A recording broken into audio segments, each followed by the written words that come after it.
ہماری دادی اللہ مغفرت فرمائے بتایا کرتی تھی, اور بھی میں نے یہاں ایک بزرگ تھے ان سے بھی سنا, کہ جب ہندوستان میں قحط پڑتا تھا تو ہندو مسلمانوں سے آ کے کہتے تھے اللہ سے دعا مانگو یہ قحط دور ہو جائے. تو جب سخت مصیبت آتی ہے, میں نے ایک دفعہ جہاز میں سفر کر رہا تھا, تو کراچی سے ہم پتہ نہیں اسلام آباد یا لاہور, تو کیا ہوا ہے جہاز میں اکثر لبرل قسم کے لوگ بیٹھے ہوتے ہیں, اکثر, زیادہ تر نہیں, اکثر, جو اللہ کو ذرا کم ہی یاد کرتے ہیں, ذرا ماڈرن قسم کے لوگ ہوتے ہیں نا جہاز میں, پیسہ ہوتا ہے تو, ورنہ وہ ٹرین سے, نیک آدمی ہوتا تو ٹرین سے جا رہا ہوتا نا, یا بس سے جا رہا ہوتا بیچارہ, چھت پہ بیٹھ کے جا رہا ہوتا. پیسہ آتا ہے تو دین اکثر چلا جاتا. تو اکثر جہاز میں دیکھا ہے لبرل, ایئرپورٹ پہ ہی اسٹائل پتہ چل جاتا ہے. تو ہم جا رہے ہیں, ہمیں کراچی سے جہاز چلا ہے, راستے میں کہیں موسم خراب, تو ہلکے پھلکے 2-3 جھٹکے آئے جہاز کو. میں نے تو لیپ ٹاپ نکالا, وصیت کو اپڈیٹ کر دیا نا.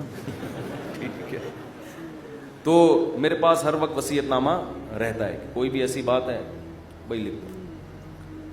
اپڈیٹ کیا یا کرنے کا ارادہ کیا, ابھی پوری بات مجھے یاد نہیں ہے, لیکن میں اکثر ایسا کر دیتا ہوں کہ جب کوئی ایسا خطرہ ہوتا ہے فون پہ بتا دیتا ہوں. جہاز میں تو فون کر نہیں سکتے. ایک دفعہ ہم مکہ سے مدینہ جا رہے تھے, عربی ڈرائیور تھا, اس نے جو بھگائی ہے گاڑی, ٹیکسی لی تھی کرائے پر, تو میں نے گھر باقاعدہ فون کر کے 2-3 وصیت نامے اسی وقت لکھوائے. میں نے کہا مجھے یقین نہیں ہے کہ میں مدینہ پہنچ پاؤں گا. اس نے نمبر پلیٹ پہ کالا کپڑا لگا دیا تاکہ کیمرے میں, اور وہ جو بھگائی ہے اس نے, اور وہ جو راستے میں روکنے کے لیے آ رہی ہوتی ہے ان کو بھی اڑاتا ہوا نکل گیا. وہ جب نمبر ہی ٹریس نہیں ہو رہا اس کا, تو ایسے بھی ہوتا ہے بعض دفعہ.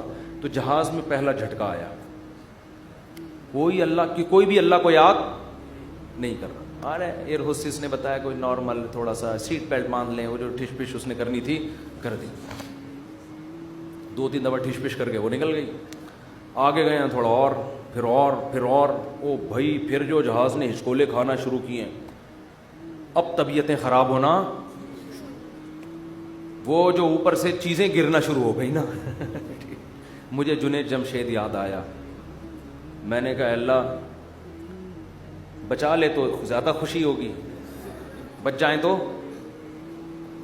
باقی تیرے ہاتھ میں. مانگنی تو اللہ سے عافیت چاہیے نا, اللہ زندگی دے دے, ہم تو محتاج ہیں نا. اللہ کے سامنے فنٹر گیری چھینی, اللہ تیری مرضی, مارنا ہے مار دے, میں موت سے تھوڑی ڈرتا ہوں. یہ بھی بعض لوگ کر رہے ہوتے, میں موت سے ڈرتا ورتا نہیں ہوں. یہ نہیں اللہ کو پسند ہے. اللہ پیسہ دینا ہے دے, نہیں دینا نہیں دے.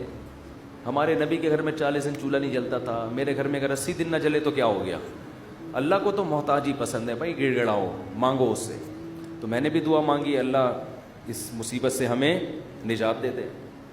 لیکن ویسے ایک آپ کو بات بتاؤں, جہاز کی موت ہوتی بہت آسان ہے, اس میں زیادہ ٹینشن لینے کی ضرورت نہیں ہے. کیونکہ ٹرین سے آدمی ٹکراتا ہے نا, پتہ نہیں کون سی کدھر سے جا کے کٹے, کون سا سر پچ کے, بس میں جائے ٹانگ پھنس گئی کھڑکی میں, بہت بھیانک موت ہے. جہاز میں ایسی موت ہوتی, میں نے تو جہازوں کے انجینئروں سے بھی دوستی ہے, پائلٹوں سے بھی, وہ کہتے ہیں جہاز میں آپ بیٹھے ہوئے ہیں, فوراً پہنچ گئے دوسرے جہان میں.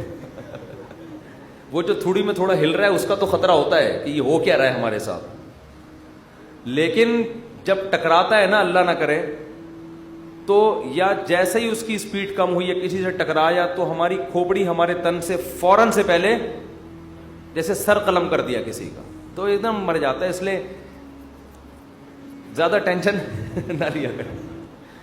تو اب وہ جب ہلنا شروع ہوا تو شروع میں تو لوگ انجوائے کر رہے ہیں بھائی, کوئی اخبار پڑھ رہا ہے, کوئی کیا کر رہا ہے, کوئی ویڈیو گیم کھیل رہا ہے, کوئی فلم دیکھ رہا ہے, جو بھی موبائل پہ لگے ہوئے ہیں.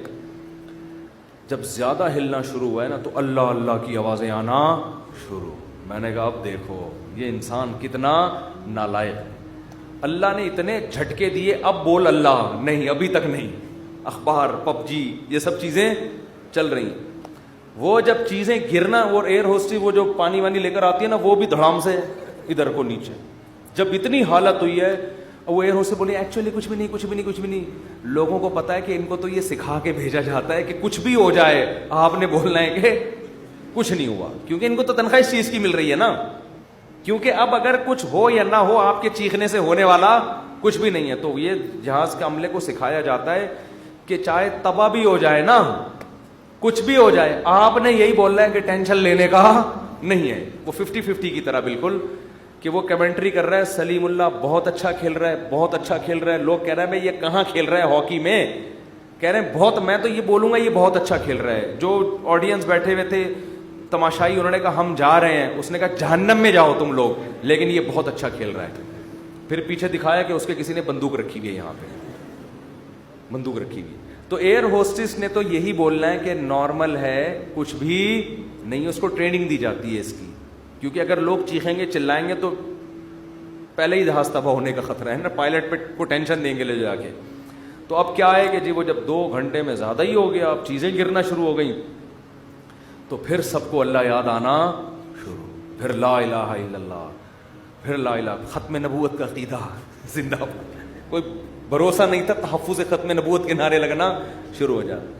مجھے بڑی عبرت ہوئی, میں نے کہا دیکھو انسان کتنا کمزور ہے, 2 منٹ لگتے ہیں اس کی ہوا نکلنے میں, فنٹر گیری ختم ہونے میں کتنے 2 منٹ لگتے, ورنہ کیسے 3 پیس سوٹ ٹائی میں ایسا فنٹر بن کے بیٹھا ہے. تھوڑی دیر پہلے کوئی مولوی اس کو آ کے بولتا ابے کبھی اللہ کا نام بھی لے لیا کرے, دفعہ یہاں سے, تم لوگ کو اللہ اللہ کے علاوہ کچھ آتا ہی نہیں ہے. گورا دیکھو کہاں پہنچ گیا چاند پہ, چاند سے بس تھوڑا سا نیچے سے وہ چھلانگے لگا رہا ہے, ٹھیک ہے نا.